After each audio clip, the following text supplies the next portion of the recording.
இந்த உலகத்தில் பில்லி சூன்யம் இருக்கிறதா நிறைய பேர் இன்னும் நம்பின்னு இருக்காங்க. ஒரு வியாதி வந்துட்டா நமக்கு யாரோ செய்வினை செஞ்சிட்டாங்க, நமக்கு விரோதமாக யாரோ ஏவல் பண்ணி விட்டுட்டாங்க அப்படின்ட்டு நினைக்கிறவங்க நிறைய பேர். இது நினச்சி தங்களுடைய வாழ்க்கையை நாசமாக்கினவங்க அதிகம் பேர். இதெல்லாம் இப்போது செயல்படுதா? நமக்கு அதெல்லாம் பாதிப்பு உண்டாக்குமா? ஏன் வியாதி வருது? பில்லி சூனியம் வச்சதுனால தான் நமக்கு வியாதி வருதா? பில்லி சூனியம் வச்சதுனால தான் நமக்கு நம்முடைய குடும்பம் இப்படி சீரழிஞ்சு போச்சா? அப்படின்றனால நம்ம யோசிக்க வேண்டியது இந்த காலகட்டமாக இருக்குது.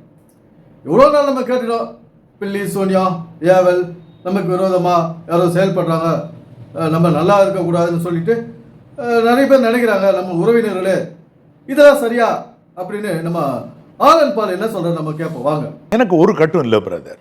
பில்லி சூனிய கட்டுகள் எல்லாம் எனக்கு விரோதமாக எதுவும் இல்லையே. ஏதாயிலும் சிறு நோய் நொடி இருக்கிறதா?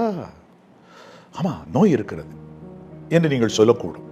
இந்த ஒரு குறிப்பிட்ட நோய் தான் இருக்குது, இந்த ஒரு குறிப்பிட்ட நோய் தான் இருக்குது. அது என்ன? ஒருவேளை பலவீனத்தினாலே கட்டப்பட்டிருந்த ஒரு ஸ்திரீயை மீட்பர் இயேசு ஒரு நாள் விடுதலை செய்யவில்லையா? ஏதோ ஒரு சுகவீனம் நம்முடைய வாழ்க்கையில் வந்திருக்கிறது என்றால் கூட, ஏதோ ஒரு குறைபாடு இருக்கிறது, பொருளாதாரத்தில் தட்டுப்பாடு இருக்கிறது. இப்படி யோசிச்சு பாருங்கள். ஏதோ ஒரு எல்லையில் நமக்கு தேவ ஒத்தாசை தேவை. அந்த பிரச்சனை பெரிதாகாதபடிக்கு நீங்கள் எதிர்நோக்கி நிற்கிறதும் உங்கள் மனம் கலங்கிறதுமான அந்த பிரச்சனை பெரிதாகாதபடிக்கு, அதாவது கட்டுகள் பலத்து போகாதபடிக்கு, பொருளாதார நெருக்கடி என்னும் கட்டு பலத்து போகாதபடிக்கு, நோய் என்னும் சுகவீனம் உங்களுக்கு பெருகாதபடிக்கு பாரியாசம் பண்ணாதீர்கள். உங்களுக்கு பில்லி சூனியம் இருக்குதா? அப்படி ஒன்று இருக்க மாதிரி தெரியலையே. உங்களுக்கு வியாதி இருக்குதா? ஆமாம், வியாதின்னு ஏதோ இருக்குது, அது ரொம்ப கஷ்டம் தான் கொடுக்குது எனக்கு அப்படின்னு சில பேர் சொல்கிறது. ஆலன் பால், பிளஸிங் டிவி ஆலன் பால் சொல்கிறார், அந்த பிரச்சனை வந்து பெருசாகாத இருக்கிறதுக்கு நம்ம இதோட ஸ்டாப் பண்ணணும். அதாவது இவ்வளோ நாள் ஆலன் பால் பிரசங்கம் பண்ணிங்கிறாரு, ஜெபம் பண்ணிங்கிறாரு, 1000 ஸ்தோத்திர பலிகளை சொல்லின்னு இருக்காரு. இன்னும் கூட இந்த வியாதி ஏன் வருது அப்படின்றதுக்கு இவருக்கு ஒரு தீர்வு இவருக்கு கிடைக்கல. அவரும் சோபியா அவருடைய மனைவி அவரும் மணிக்கணக்கில் மக்களுக்காக ஜெபம் பண்ணுறாங்களாம். எப்படி மக்கள் வந்து வியாதி இல்லாத இருக்கணும், பொருளாதார பிரச்சனை இல்லாத இருக்கணும், பொருளாதார பிரச்சனை அதிகமாகி கூடாது அப்படின்னு இவங்க ஜெபம் பண்ணி தான் இவங்க மற்றவங்களை இவங்க நல்லா வச்சுக்கிறாங்க. வியாதியஸ்தெல்லாம் குணமாக்கிடுறாங்களா இவங்க ஜெபம் பண்ணதுனால? இன்றைக்கி ஹாஸ்பிட்டல் எல்லாம் நிரம்பி வழியுது, மருத்துவமனைகள் நிரம்பி வழியுது, அங்கே அலறல் சத்தம். இதுக்கெல்லாம் என்ன தீர்வு? நம்முடைய சரீரத்தில் வியாதி இல்லாத இருக்கிறதுக்கு என்ன தீர்வு? நம்முடைய வாழ்க்கையில் பொருளாதாரம் உயரத்துக்கு என்ன தீர்வு?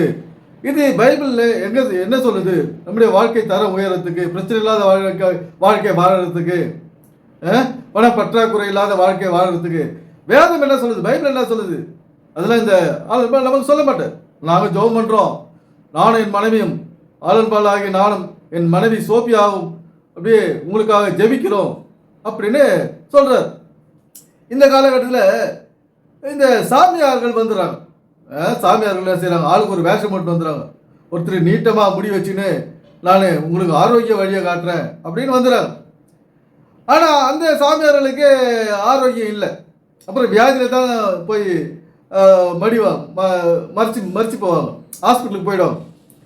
இந்த ஆலன் பால் பாருங்க, தலையில் டோப்பா கவுத்துக்கின்னு வருவார், தலை நிறைய முடிய வச்சுக்கின்னு நான் உங்களுக்காக ஜெபம் செய்கிறேன், உங்களுடைய பொருளாதார முயற்சிக்கு நான் உங்களுக்கு வழி சொல்கிறேன், இதோடு அதை பெருசாகாத நம்ம ஸ்டாப் பண்ணணும், கஷ்டங்களை ஸ்டாப் பண்ணணும், வியாதியை ஸ்டாப் பண்ணணும் அப்படின்னு இவர் சொல்கிறார்.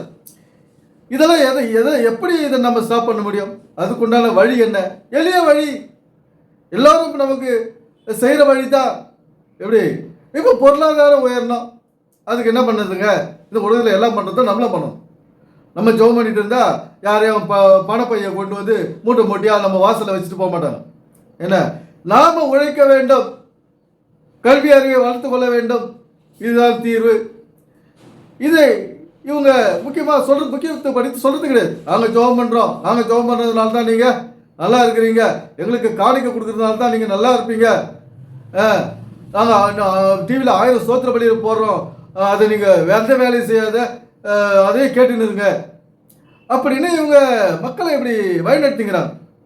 வியாதியின் வழியிலையும் பணமின்மை பண பற்றாக்குறை வழியிலையும் இவங்க மக்களை கெயின் பண்ணிக்கிறாங்க. அதில் தான் தள்ளுறாங்க.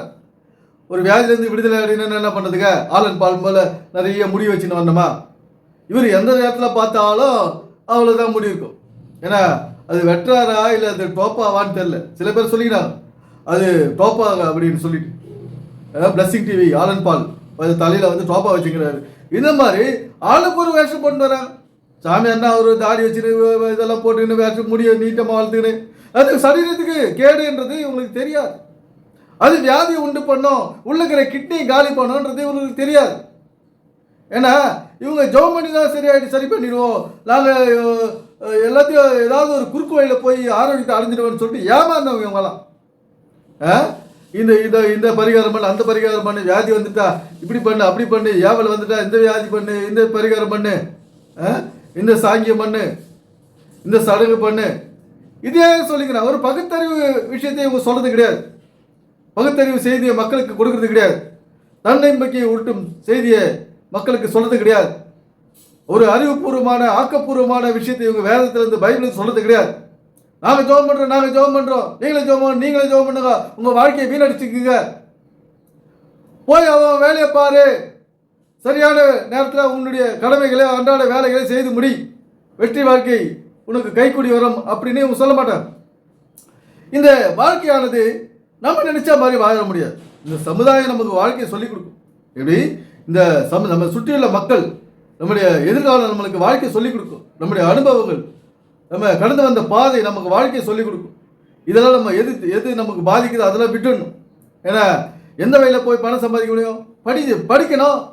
படிக்கிற வயசில் படித்தா நல்லா சம்பாதிக்கலாம், செழிப்பாக இருக்கலாம், பணம் பேங்க் பேலன்ஸோடு இருக்கலாம், கார் பங்களாவோடு இருக்கலாம். இதெல்லாம் செய்யாத ஆலன் பால் நான் 50,000 பேருக்கு ஆலயம் கட்ட போகிறேன், வாங்க எனக்கு காணி கொடுங்க, 200 300மா, 5 அப்போ 500 ரூபாய், 2 மீன் 200 ரூபாய் அனுப்புங்க, இப்படிலாம் கேட்டு வருது இந்த ஆலன் பால். நம்முடைய வருமானத்தை வாங்கிட்டு இன்னைக்கு அவர் சொகுசு வாழ்க்கை வாழறாரு. நம்ம என்ன செய்கிறோம்?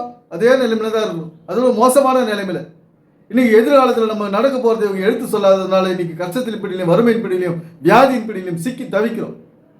இந்த மாதிரி போலி போதகர்கள், பாஸ்டர்ஸ் நம்ம கூட இனிமேலும் பகுத்தறிவோடு வாழணும், நமக்காக வாழணும், நம்முடைய சந்ததிக்காக வாழணும், நம்முடைய பிள்ளைகளுக்காக வாழணும். நான் பிள்ளைகளுக்கு நல்ல அறிவையும் ஆரோக்கியத்தை கொடுக்கணும். அதுவே இங்கே நடக்க வேண்டிய வேலை. எனவே சிந்திப்போம், செயல்படுவோம். நன்றி, வணக்கம் நண்பர்களே.